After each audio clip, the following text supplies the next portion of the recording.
હું છું દિલીપ ત્રિવેદી। સમાચારોની શરૂઆત કરી હાલમાં જ એક મહત્વના મળી રહેલા સમાચારથી। તો રાજ્યના શિક્ષણ મંત્રી પ્રદ્યુમન વાજાને હૃદય રોગનો હુમલો આવ્યો છે। અમદાવાદની યુએન મહેતા હોસ્પિટલ ખાતે તેમને સારવાર માટે ખસેડવામાં આવ્યા છે।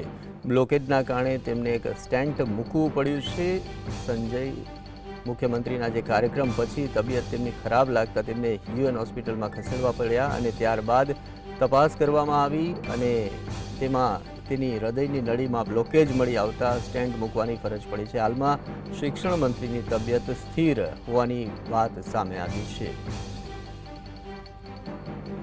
તો શિક્ષણ મંત્રીની હાલત હાલમાં સ્થિર છે। પ્રદ્યુમન વાજાને હાર્ટ એટેક આવતા તેમને યુએન મહેતા હોસ્પિટલમાં ખસેડવાની ફરજ પડી હતી અને ત્યારબાદ તેમની જે એન્જિયોગ્રાફી કરવામાં આવી હશે અને ત્યારબાદ જે હૃદયની જે નળી હતી તેમાં બ્લોકેજ મળી આવતા તાત્કાલિક તેમાં સ્ટેન્ટ મૂકવાની ફરજ પડી હતી અને તેમની હાલત હાલમાં સુધારા પર છે, સ્થિર હોવાની વાત સામે આવી રહી છે। યુએન મહેતા હોસ્પિટલમાં ખસેડવામાં આવે તેઓ એક સરકારી કાર્યક્રમમાં ઉપસ્થિત રહ્યા હતા।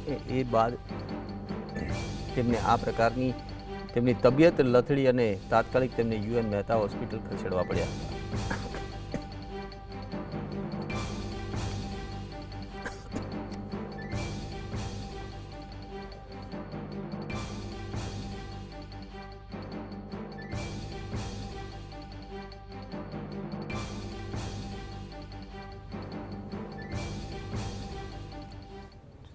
તો આ અંગે વધુ અપડેટ સાથે અમારા સંવાદદાતા જતીન જોડાઈ ગયા છે। જતીન, પ્રદ્યુમન વાજા શિક્ષણ મંત્રીને યુએન મહેતા ખસેડવામાં આવે છે, આપની પાસે શું છે અપડેટ? બિલકુલથી મહત્વની વાત છે કે સાંજે અમદાવાદમાં સીએમ ખાતે તેઓનો કાર્યક્રમ હતો। કાર્યક્રમ બાદ તેઓની તબિયત ખરાબ લાગતા તેઓ રૂટીન ચેકઅપ માટે યુએન મહેતા હોસ્પિટલ ખાતે પહોંચ્યા હતા।